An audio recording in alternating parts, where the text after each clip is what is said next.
Saying this a long time, but I really believe this is not a Democrat or a Republican issue. Science behind the vaccines has been under development for decades. 2 of our vaccines were authorized under prior administrations, Republican administrations.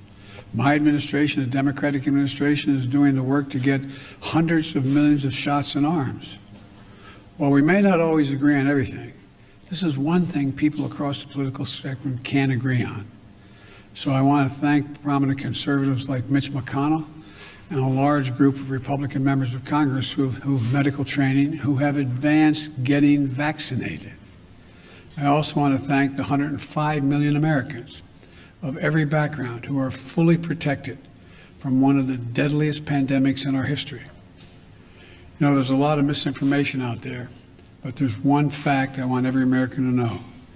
People who are not fully vaccinated can still die every day from COVID-19.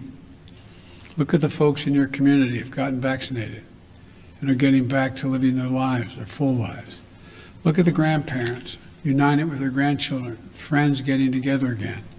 This is your choice. It's life and death.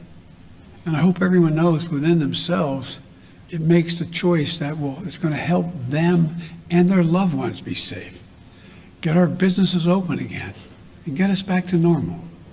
Again, in the next 2 months, our focus is going to be on 3 groups: kids between 12 and 15 who are awaiting potential FDA authorization to get a shot, 2 adults who have had trouble locating a place to get a shot or who just haven't gotten around to it, and 3, those who need more being convinced of the necessity of getting the vaccine.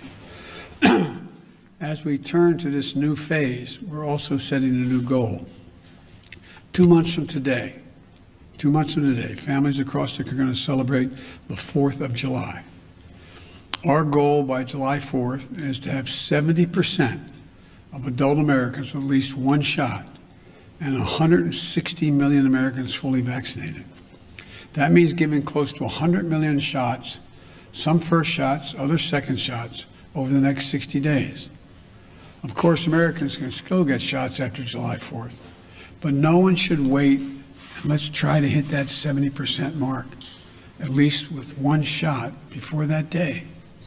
It's another huge goal, and as you may remember, we were initially focused on getting enough vaccines for every adult. Well, we did that. We have enough vaccines. Now that we have the vaccine supply, we're focused on convincing even more Americans to show up and get the vaccine that is available to them. If we succeed in this effort, as we did with the last, then Americans will have taken a serious step towards a return to normal. That's July 4th. But we're not there yet.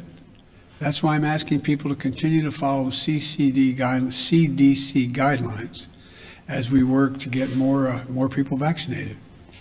And to clear up any confusion, the good news is that last week the CDC said that vaccinated people do not need to wear their masks outside unless they're in very crowded settings like a sporting event. And if we can continue to drive vaccinations up and caseloads down, we'll need our masks even less and less. I know it will take time to get everything back to normal. You know, we're all going to have to be patient with one another. Hey guys, did you know we have a podcast called WJ Live? The Western Journal's mission is to equip readers with the truth, and that's the same mission we have on WJ Live. You'll hear from writers, editors, and special guests on the most important topics of the day. You can catch us Monday, Wednesday, and Friday at 5 p.m. Eastern and 2 p.m. Pacific, right here at youtube.com/WJ Live. While you're there, help us out by subscribing and hitting the bell so you don't miss any future episodes. See you there.